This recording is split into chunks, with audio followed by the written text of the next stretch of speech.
Assalamu alaikum student. In our last video we are doing about inbreeding, and we have discussed what are the inbreeding depression. In our last part, what we have discussed in our last lecture, we saw that inbreeding depression is a demerits of inbreeding. Now inbreeding, as we know, inbreeding means what? A breeding between the closely related species for 4 to 5 generations. That is inbreeding. No doubt it has got benefit as well as some harmful things. Example benefit is what? The benefit में homozygosity is being maintained or pure line is being maintained. Unwanted character or the trait can be eliminated by this inbreeding. At the same time, when inbreeding is being continued for generation after generation, there is a chances of inbreeding depression in which the productivity and fertility is being affected, and even the progeny becomes weaker and less viable, means they can as compared to others. So these things we have discussed and we have understood also. Now inbreeding depression जो है उसको हटाने के लिए क्या है, मैंने बताया रेमेडीज क्या है. तो to overcome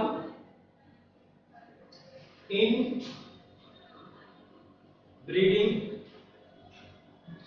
depression. To overcome inbreeding depression, there is an outcrossing. Inbreeding जैसे वैसे आउटब्रीडिंग भी होता है, आउटक्रॉसिंग भी होता है. ऐसा देखा गया है कि उसमें जो मिल्क एनिमल है, जैसे कि काव है, तो ये काव अक्सर क्या होती है, बिलो एवरेज मिल्क प्रोडक्शन कर रही है. तो उनके अंदर सिर्फ ओनली वन आउटक्रॉसिंग अगर हम करवाते हैं या आउटब्रीडिंग करवाते हैं, जो अनरिलेटेड स्पीशीज है, रिलेटेड स्पीशीज नहीं होना चाहिए, अनरिलेटेड है, उसका एंसेस्टर भी नहीं मिलना चाहिए उसके साथ, तो एक क्रॉस के अंदर it gives a better result, is the best method to overcome the inbreeding depression.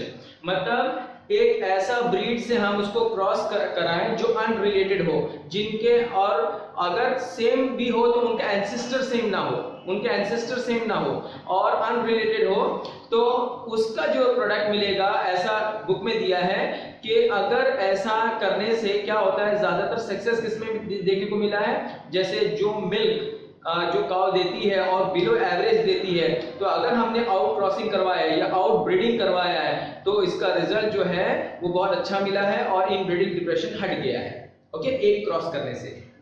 तो आज जो है वो वापस वही चीज हमें पढ़ना है कि to overcome such problem means what, inbreeding depression को ओवरकम करने के लिए सुपीरियर मेल, जैसे सुपीरियर मेल आपको मालूम है, जैसे उसको अलाइड बुल भी बोलते हैं, जैसे काव है और अक्सर काव को किस पर्पस के लिए किया जाता है, फॉर मिल्क, और उसका बिलो एवरेज मिल्क हो गया है, तो you have to cross with the superior male of unrelated breed, और उसको जब तुम क्रॉस करोगे तो only one cross is sufficient, जिसके वजह से ये इनब्रीडिंग डिप्रेशन को ओवरकम कर देगा, खत्म कर देगा. ठीक है, तो this was given in your text book.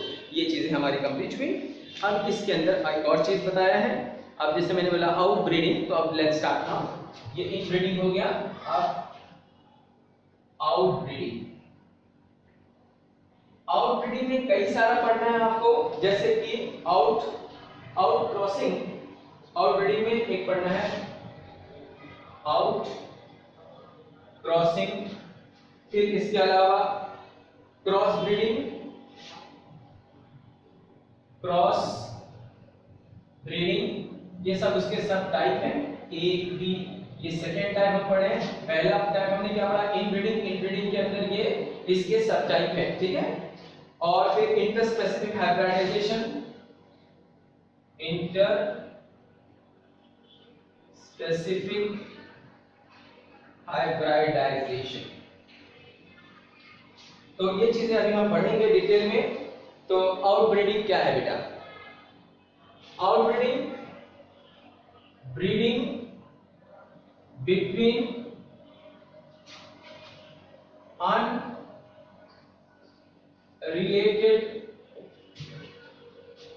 Unrelated species. Breeding between unrelated animals हम लोग बोलते हैं, अनरिलेटेड स्पीशीज मतलब एनिमल्स में ले लेंगे. चलो एनिमल्स तो अनरिलेटेड है. पहले वाले में इनब्रीडिंग में रिलेटेड था, और कैसा था, उनके कॉमन एंसेस्टर थे और हमने 4 to 5 जनरेशन उनमें ही किया आपस में, लास्ट में हमने डिस्कस किया था। इसमें क्या है, when there is a breeding between unrelated animals, ऐसा देखा गया है कि when there is a breeding between unrelated animals, the animals may be of the same breed का भी हो सकता है but having no common ancestor for four to and having no common ancestor for 4 to 6 generation। 4 to 6 generation तक उसका कोई common ancestor नहीं होना चाहिए। नो 4 to 6 यहां लिख देता हूं जनरेशन। अब समझ में आया कि आउटब्रीडिंग क्या है। Outbreeding is a breeding between unrelated species और unrelated animal. It may be of the same breed भी हो सकता है या फिर ज्यादातर ऐसा होता है कि उनके कॉमन एंसेस्टर नहीं होना चाहिए, 6 से 4 जनरेशन तक कॉमन। अगर ये चीज का उल्टा करेंगे तो इनब्रीडिंग हो गया। समझ में आ रहा है कि रिलेटेड स्पीशीज करेंगे, breeding between related species and having common ancestor for 4 to 6 generation, that is called inbreeding. उसका जस्ट रिवर्स करेंगे तो ये क्या हो जाएगा, आउटब्रीडिंग हो जाएगा। ठीक है, फिर उसके बाद आउट क्रॉसिंग उन्होंने बताया। What is out crossing? What is out crossing? Out crossing में क्या होता है कि इट इन्वॉल्व आउट क्रॉसिंग बता रहा हूं, इसके अंदर का ही सब टाइप है। It involve breeding between the animals of different species. अभी ये आउट ब्रीडिंग जो है, आउट क्रॉसिंग जो है वो इंटरस्पेसिफिक में आता है। इसमें आता है इंटरस्पेसिफिक में, means out crossing result to interspecific hybridisation. इसका एग्जांपल दे दूंगा तो समझ में आएगा। जैसे कि डोंकी एंड हॉर्स के बीच में क्रॉस किया गया तो रिजल्ट क्या मिला, म्यूल। समझ में आया? तो this is an out crossing which result in interspecific hybridisation. तो अभी मैं इसको एक्सप्लेन करता हूं जो आपके टेक्स्ट बुक में दिया है। Outcrossing, it involves breeding between the animal of different species. It is also known as interspecific hybridization. इसको interspecific hybridization माना जाता है। और interspecific hybridization का एग्जांपल मैंने दिया है। When there is a cross between donkey, different species word use किया।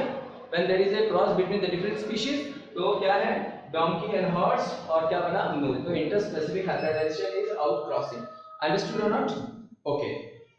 Outcrossing हो गया हमारा। फिर उसके बाद जो दिया है, हाँ, अब उन लोग ने आउटब्रीडिंग का बताया था। मैंने क्या बताया था, इनब्रीडिंग डिप्रेशन को खत्म करने के लिए हम आउट ब्रीडिंग करते हैं। तो आउटब्रीडिंग क्या करते हैं, जस्ट एक सिंगल क्रॉस करेंगे। अक्सर किसमें करते हैं, those cow which has below average. Below average मतलब क्या, कि जो मिल्क का प्रोडक्शन हो रहा है वो बिलो एवरेज है, और अगर वो नहीं किया जाएगा तो वो धीरे धीरे और कम होता चला जाएगा, प्रोजेनी में वो अनवांटेड जीन्स ट्रांसफर होती चली जाएगी। तो उससे ओवरकम करने के लिए आउटब्रीडिंग किया जाता है। तो this is the they have told in this outbreeding remove the inbreeding depression. Outbreeding it remove the inbreeding depression. ठीक है, outbreeding remove the inbreeding depression. Inbreeding depression खत्म करने के लिए आउटब्रीडिंग का इस्तेमाल किया जाता है। It is the best breeding, उन लोगों ने आगे बोला है कि जो आउटब्रीडिंग है, it is the best breeding method for animal which are below average milk. Average milk जो है प्रोडक्शन उनका कम है, ग्रोथ रेट, और ऐसा भी देखा गया मिल्क के अलावा जो जैसे बीफ का या जो कैटल को इस्तेमाल किया जाता है उनका अगर मीट का प्रोडक्शन कम है तो वो बढ़ाने के लिए a single outcross, just listen to me, a single outcross of the often help to overcome inbreeding depression। एक सिंगल क्रॉस करवा दो आउटब्रीडिंग का और इनब्रीडिंग डिप्रेशन खत्म हो जाएगा। अब क्रॉस ब्रीडिंग, अब नेक्स्ट क्या है बेटा, क्रॉस ब्रीडिंग।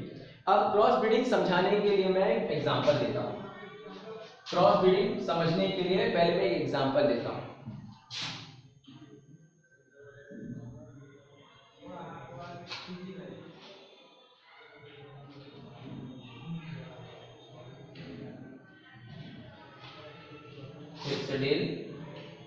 हिर्सडेल किसका है, that is Bikaneri Bicanary when crossed with Merino rams. ये जो है ओके, ये जो हिर्सडेल है ये पंजाब की एक सुपीरियर क्वालिटी की शीप है। Hissardale is a sheep, it is a sheep in Punjab जो बहुत अच्छी व सुपीरियर क्वालिटी की है। कैसे बनी है? बीकानेर ईव, दिख रहा है Bikaner ewe, okay. Bikaner ewe एक अच्छी वैरायटी थी शिप की, उसको एक्सोटिक वैरायटी मरीनो रैम से उसको क्रॉस किया गया। जब दोनों बेटर क्वालिटी थी, जैसे एक सुपीरियर मेल था एक सुपीरियर फीमेल था शिप में, और जब हमने क्रॉस किया तो हमको हिर्सडेल मिला। हिर्सडेल भी एक शिप है, ये दोनों की शिप थी, this both are sheep animal, this are sheep. इन दोनों ने सुपीरियर क्वालिटी को अगर हमने क्रॉस किया तो डिजायर कॉम्बिनेशन ऑफ कैरेक्टर जो है हिर्सडेल में देखने को मिला। ये शीप थी, very fine quality of wool देती थी हमको, और दूसरी इसका जो इकोनॉमिक इंपॉर्टेंस है, जो मतलब बहुत ज्यादा मार्केट वैल्यू है, वो हमको अच्छा मिला। तो ये जो शीप है हिर्सडेल, ये इसका एग्जांपल है क्रॉस ब्रीडिंग का। किसका है? क्रॉस ब्रीडिंग का। तो क्रॉस ब्रीडिंग क्या है? It involve the breeding of the superior male. एक सुपीरियर मेल लिया हमने, दोनों में से एक सुपीरियर मेल है, बीकानेर ईव और मरीनो रैम एक सुपीरियर मेल है, एक फीमेल है, ठीक है, with superior female to of another breed. ये अनदर ब्रीड है। इधर अभी देखो मरीनो रैम्स जो है वो एक्सोटिक वैरायटी दिखती है। Exotic variety means what? जो बाहर की है, और कॉमनली जो पंजाब में मिलती थी वो क्या है? बीकानेर ईव मिलती थी। इन दोनों को जब क्रॉस किया तो क्या है, आप पंजाब में इस्तेमाल करते हैं हिर्सडेल, जो बेटर क्वालिटी है as compare to both the parents, और इसमें सुपीरियर कॉम्बिनेशन ऑफ कैरेक्टर्स आए हैं, ठीक है। डिजीज रेजिस्टेंस हो गई है, इनका हर्ड साइज बढ़ गया है with in short period of time, बहुत ज्यादा उनका पैदावार है, प्रोडक्शन ज्यादा है। This is all a benefit which is comes under applied biology, जिसको हम लोग एनिमल हस्बेंड्री, जिस comes under applied biology. Desired characters are developed. Hirserdale is a new breed of sheep developed from the crossing of Bikaner Eve and Merino rams in Punjab. अब interspecific hybridization मैंने जैसा बताया था, interspecific hybridization what we have studied, that when there is a cross between the two, you can say two animal of different animal but related species, मतलब ये different animal है, these are two different animal but they are related species, they are related species, two different animal. Donkey is different and horse is different, there are two different animals but they are related species, and when there is a cross, mostly you will find the benefit, that is considerably economic importance मिलेगा, value मिलेगा, that is considerably economic value, economically value, considerably economic value मिलेगा, मतलब it has got economic importance। ये donkey जो है हमें लोग ने दिया है कि इंटरस्पेसिफिक हाइब्रिडाइजेशन जो है, this methods allow mating between the male and female of two different animals of related species, two different animals of related species. It may be it may not be 100%, मतलब success जल्दी मिलता नहीं है, लेकिन मिलेगा तो it has got considerably economic value or importance.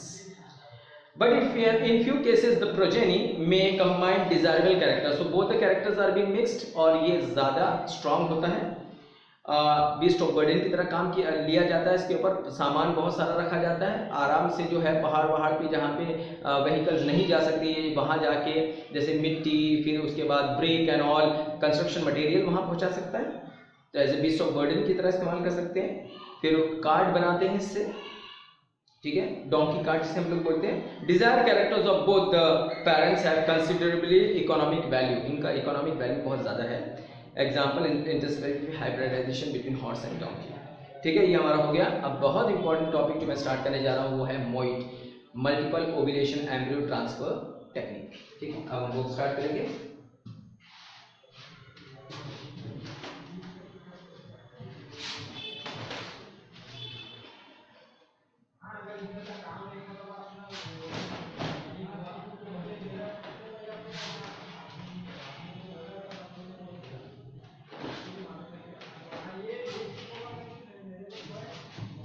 MOET.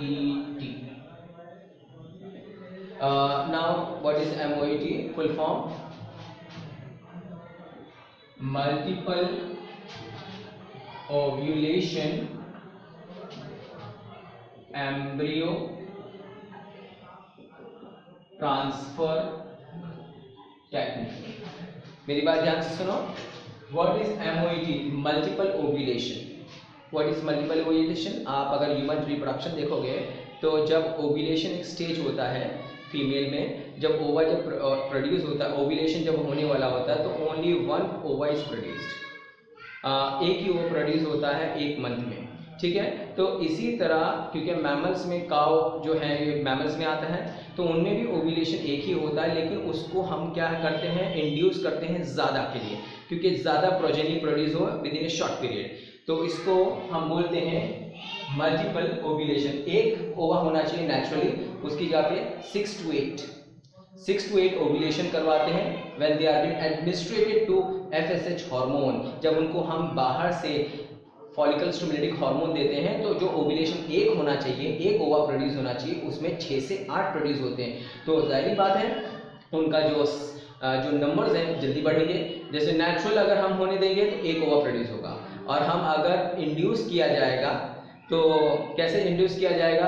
By giving the hormones, FSH दिया जाता है। तो एक ओवा की जगह पे कितने प्रोड्यूस हो रहे हैं? 6 से 8। तो 6 से 8 अगर ओवा प्रोड्यूस हो रहा है तो 6 से 8 प्रोजेनी प्रोड्यूस होगी। तो within a short period of time you can get as many numbers of progeny as you want. समझ में आया? क्योंकि वो मदर जो रहेगी उसमें अब डेवलपमेंट नहीं होगा, बल्कि उसका ओवा निकाल लिया जाएगा 6 से 8, दूसरे सरोगेट मदर में डाल दिया जाएगा। और दैट ये जो पहली जो काउ है, it is now ready for second round of ovulation. Second round के लिए इस्तेमाल होगा। तो कितना आसान हो गया। तो देखो अभी यहाँ पे मैं समझाता हूँ। मल्टीपल ओव्यूलेशन एम्ब्रियो ट्रांसफर में क्या होता है, फुल फॉर्म देखिए, multiple ovulation embryo transfer technique है ये। और इसमें क्या होता है कि एक काउ है, ये काउ है, अच्छी वैरायटी की है, अच्छी सुपीरियर है, लैक्टेशन ज्यादा देती है, मीट प्रोड्यूस या फिर मीट के लिए है। और ये काउ जो है वो क्या देती है, बहुत अच्छा मिल्क देती है। तो इसको जो है administrated to FSH. This cow is administrated to FSH. What is FSH? Follicle stimulating hormone. What is FSH? Follicle stimulating hormone. ये हार्मोन को इंजेक्ट किया जाता है उसकी बॉडी में, जिसके वजह से ओव्यूलेशन होता है और सुपर ओव्यूलेशन होता है, जिसके वजह से बनना कितना चाहिए था एग, उसके ओव्यूलेशन में एग कितना, एक ही बनना चाहिए था, लेकिन super ovulation administrated. This superior cow is administrated to FSH। एक हार्मोन है जो फॉलिकल स्टिमुलेटिंग हार्मोन है, जो कि ओव्यूलेशन लाता है वो काउ में, और जिसकी वजह से सुपर ओव्यूलेशन हो गया और 6 to 8 एग्स प्रोड्यूस हो गए। कितने प्रोड्यूस हो गए? 6 to 8। अब उसके बाद उसका मेटिंग किया जाता है with allied bull, then mated with allied bull. Allied bull मतलब स्ट्रॉन्ग बुल, मेल से उसको मेट किया जाएगा वो टाइम। और अगर ऐसा पॉसिबल नहीं है, नेचुरल मेटिंग नहीं हो पा रही है, तो आर्टिफिशियल इंसेमिनेशन किया जाएगा। आर्टिफिशियल इंसेमिनेशन मतलब क्या? एक सुपीरियर बुल का स्पर्म को, सीमेन को लेके उसके रिप्रोडक्टिव ट्रैक में इंजेक्ट कर दिया जाएगा ना, इंजेक्ट कर दिया जाएगा, उसके अंदर डाल दिया जाएगा, फर्टिलाइजेशन हो जाएगा। तो अब क्या हो जाएगा इसके बाद? फर्टिलाइजेशन।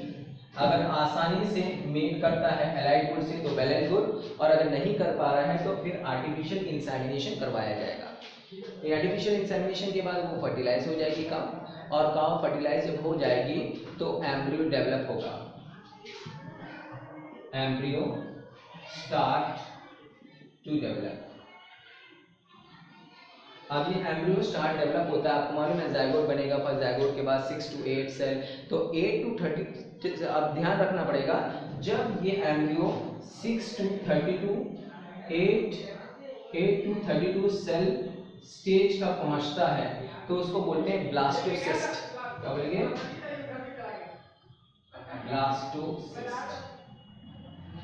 ब्लास्टोसिस्ट बन जाता है, दिख रहा है बेटा? हाँ, blastocyst.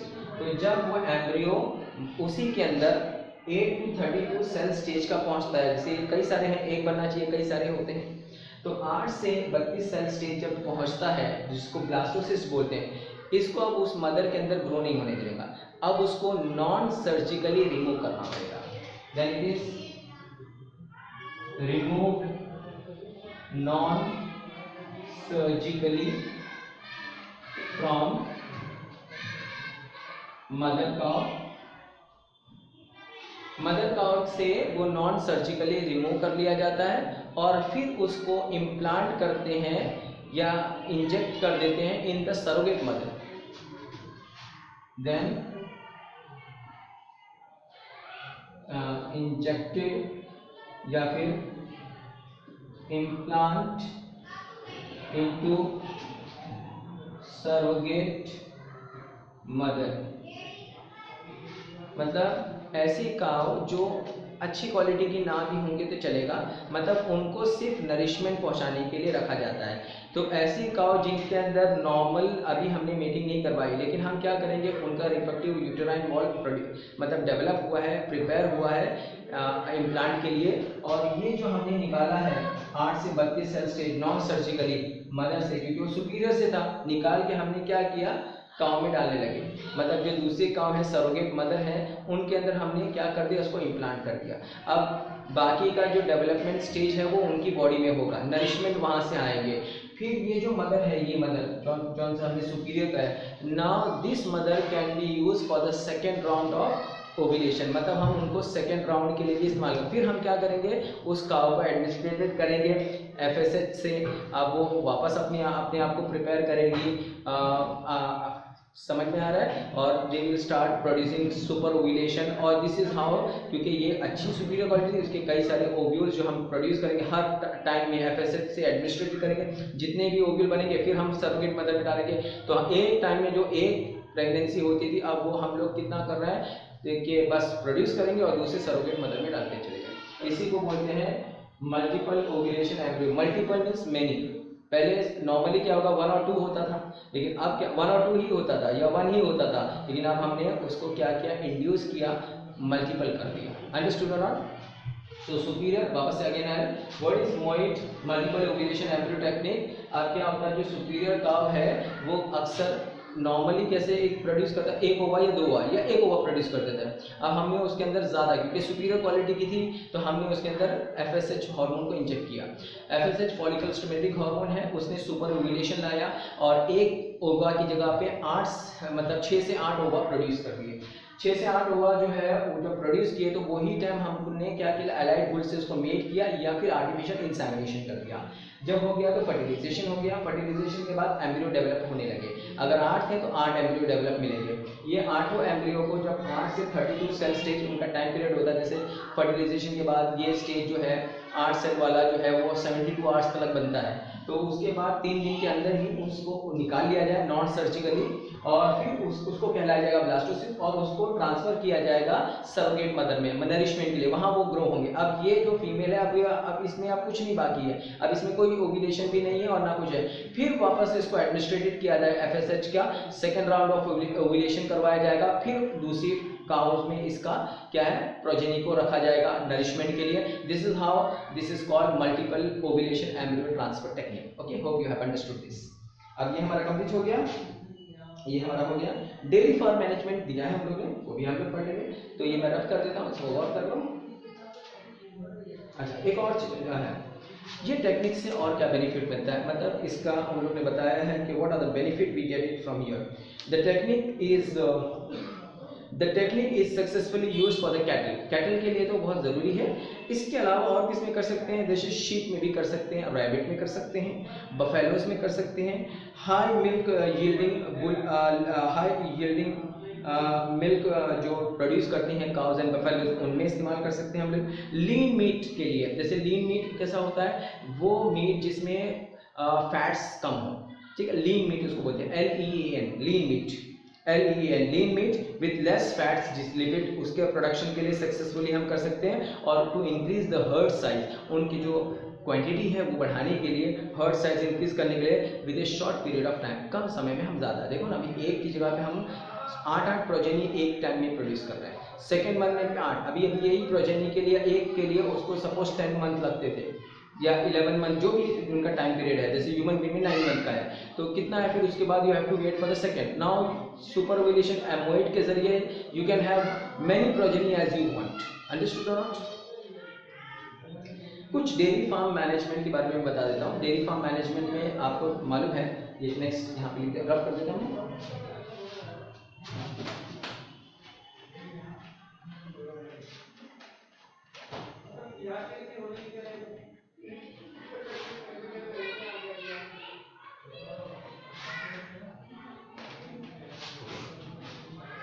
Now dairy farm management, dairy farm management, dairy farm management मतलब क्या, जैसे कि मिल्क एंड मिल्क प्रोडक्ट के लिए रहता है। Dairy farm management means what, it include milk and milk product. अब उसमें क्या है, प्रोसेसिंग होगा, मार्केटिंग होगा, फिर उसके बाद उन लोग ने और क्या दिया है, देखो प्रोसेसिंग, मार्केटिंग, प्रोडक्शन, डिस्ट्रीब्यूशन, ये सब जो हम करते हैं उसको बोलते हैं dairy farm management. Again I repeat, dairy industries involve production, processing and distribution of milk and milk product, ठीक है। This milk and milk product, milk is valuable, आपको मालूम है कि milk is a very good source of vitamin, protein, ठीक है। तो milk is a valuable food stuff, universally consumed through all over the world and consumed by the human being and throughout the world. Milk yield mainly depends on the quality of the breed. ज़्यादातर जो है वो quality of the breeds है, अगर अच्छी breeds है तो milk production, अब मिल्क का जो प्रोडक्शन है, मिल्क जो मिलेगा आपको पर लैक्टेशन वो बहुत ज़्यादा मिलेगा। Selection of good breed is very very important in doing this dairy farm management. High yield potential under the climatic condition, जो डिजीज रेजिस्टेंस हो, जो दूसरे क्लाइमेटिक कंडीशन को एडजस्ट हो जाए, and it is the basic requirement for you can say dairy farm management. In India cows and buffaloes are mainly use for dairy product. अब India में ऐसा देखा गया है कि for dairy purpose cows and buffaloes are mostly use for dairy, and उसमें जो सबसे इम्पॉर्टेंट जो इंडिया में 6 ब्रीड पाई जाती है, लेकिन जो ज़्यादातर इस्तेमाल होती हैं, जो डेयरी फार्म के लिए इस्तेमाल होती है, वो है जो काउज एंड बफेलोज। तो उसमें हम लोग ने देखा कि काउज एंड बफेलोज में जो है सबसे है जो सहीवल है, ये ब्रीड है काउज एंड बफेलोज में, सहीवल, डेयरी ब्रकले, सिंधी गिर, and what else, that Indian breeds. These are our Indian breeds, these are very good Indian breeds. So Sahiwal, Sindhi, Gir are mostly use. अभी हम और भी 6 देखेंगे, जैसे नागपुरी है, दिल्ली है, फिर उसके बाद ये जाफराबादी है, जो आज कॉमनली हम लोग देखते हैं, वो जाफराबादी टाइप होती है, जो ब्लैक कलर की एकदम होती है। तो ये जो है Sahiwal, Sindhi, Gir are mostly use in India for dairy and farm product. फिर उसके बाद इसके अलावा जो एग्जॉटिक ब्रीड है, एग्जॉटिक ब्रीड जो बाहर कंट्री की है, जो हमारे कंट्री में इंपोर्ट करवाई जाती हैं, तो वो जो है जैसे जर्सी एक नाम दिया है, फिर ब्राउन स्विस और हॉल्स्टेन।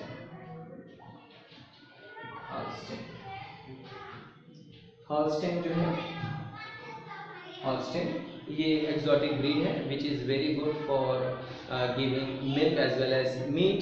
तो यहाँ पे हमने देखा डेयरी फार्म मैनेजमेंट में जब cause and buffaloes mostly use in India, and among these the Sahiwal, Sindhi and Gir are Indian breeds, and exotic breeds are that is Jersey, Brown Swiss and Holstein. These are been commonly, they are very good breed, and apart from this India has got another 6 breed that we are going to discuss in the next lecture. Thank you, student.